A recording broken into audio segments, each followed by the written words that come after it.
चौधरी साहब, chairman People's Party Bilawal Bhutto Zardari साहब ने नून लीग को महंगाई का जिम्मेदार करार देते हुए महंगाई लीग का नाम दे दिया और इल्जाम ये आयद किया है कि आप लोग इलेक्शन के नताइज पहले से तैयार करने वाली जमात हैं और पीटीआई की तरह जीत के ख्वाब देख रहे हैं।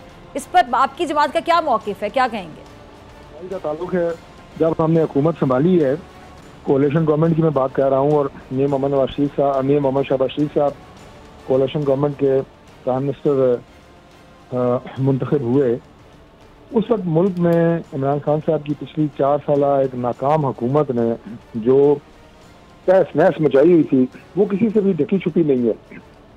मुल्क जो है वो ये डिफॉल्ट के बहाने पे खड़ा था और हमारे पास जो डॉलर के रेट कहाँ पे चले गए थे, मुल्क में जो रिसोर्सेज थे वो कहाँ पे थे, और IMF की शराइत की वजह से मुल्क में महंगाई की जो कैफियत थी वो पूरी कौम को पता है। उसके बाद IMF से जो मुआहदे इमरान खान ने किए थे उन्हीं की तकमील, और उनसे बाहर जाना तो मुमकिन ही नहीं था, उन्हीं की तकमील करते हुए मजीद महंगाई हुई है, उसमें कोई दो राय नहीं है। लेकिन बिलावल साहब की उस बात का जवाब मैं इस तरह दूंगा कि जो हमारी 16 महीने की कोalition गवर्नमेंट थी उसकी जिम्मेदारी किसी एक जमात पर डालना किसी भी जमात की तरफ से सरासर जाती है। वो ऐसे तनकीद कर रहे हैं आज कि जैसे वो मैदान से बाहर कोई तमाशाई थे और बाकी जमातें जो हैं वो मैदान के अंदर को हुकूमत खेल रही थी। वो इस कोalition गवर्नमेंट के फ्रंट फुट के पार्टनर थे। बहुत सारी ऐसी जगह जो फैसले अगर कोई समझता है कि शायद अगर हमने गलत किए हैं तो उनमें हमारे जो कोalition पार्टनर हैं उनका बराबर का हिस्सा है। बहुत जगह के ऊपर हम अपने कोalition पार्टनर्स की वजह से। अच्छा चौधरी साहब, पीपल्स पार्टी का ये भी कहना है कि नून लीग पंजाब पे फोकस करे और शर्जील मेमन साहब पंजाब में क्लीन स्वीप का दावा भी कर चुके हैं, तो वाकई क्या पीपल्स पार्टी पंजाब में इस कदर मजबूत हो चुकी है? क्योंकि पंजाब में अब इतनी मजबूत पोजीशन तो नहीं है पीपल्स पार्टी की। अगर आप पाकिस्तान पीपल्स पार्टी के पिछले एक हफ्ते के उनके तमाम जो लीडर्स हैं उनके बयानात उठा के देख लें तो आपको उन तमाम लीडर्स जो फर्स्ट ईयर है, सेकंड ईयर लीडरशिप है, इनके वो लोग जो टेलीविजन में आके प्रेस कॉन्फ्रेंसेस करते हैं, टॉक शोज करते हैं, सबके बयानात उठा के देख लें, उन्हें जमा करें, आपको सबके बयानात में एक चीज़ मुश्तरका नज़र आएगी, वो है बदहवासी, वो है इश्तियाल, वो है गम गुस्सा। और उसकी बुनियादी वजह यह है कि पहले इन्हें पता तो लग गया था कि हम मरकज़ में हुकूमत में नहीं आ रहे और ना आ सकते हैं, उसकी वजूहत हैं जिन पर मैं बात कर सकता हूँ। अब इन्हें यह भी शक पड़ गया है कि शायद हम सिंध की सूबाई हुकूमत भी ना बना सके।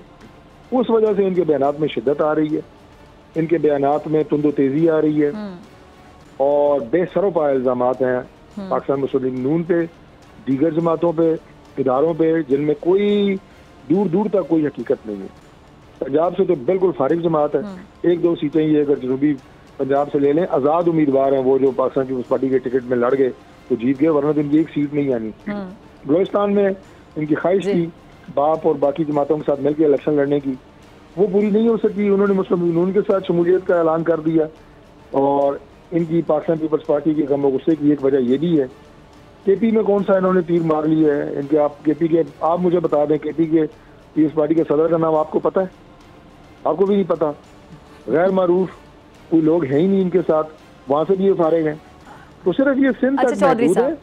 ठीक है। अच्छा चौधरी साहब, चले आपकी जमात तो बड़ी जमात है ना, चले एक तरफ आप लोग पाकिस्तान की बड़ी जमात होने के दावेदार हैं, फिर आपके बारे से भी बातें हो रही हैं कि जी आप लोग सिंध में अब इत्तेहाद कर रहे हैं, इलेक्टेबल्स के लिए आप लोग दरवाजे खोल रहे हैं, तो सवाल ये किया जा रहा है, जहनों में आता है सवाल कि मुस्लिम लीग नून को इक़्तिदार में आने के लिए इलेक्टेबल्स की जरूरत क्यों पेश आ रही है?